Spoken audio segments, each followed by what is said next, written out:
জানুৱাৰী পতাকা উৰুৱালে, তাৰপৰা উৰিয়ে থাকিলে আৰু আজি ৰাতিপুৱালৈকে 7টা বজালৈকে। এইটো নিয়মমতে কি হয়? নিয়মতে উৰিব নালাগে, সন্ধিয়া হেৰি কৰি দিব লাগে পতাকাখন। এতিয়া কি হৈছে বাৰু, বেয়া হৈছে নাই ঘটনাটো? বেয়া হৈছে। এই স্কুলখন নামটো কি? কনকলতা হাইস্কুল।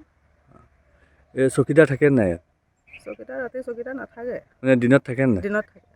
প্ৰধান শিক্ষক হেডমাষ্টৰনীও আছে? আছে। তেওঁলোকে গম পায় নাই? গম নাপাওঁ দেই, গম পাই নাই।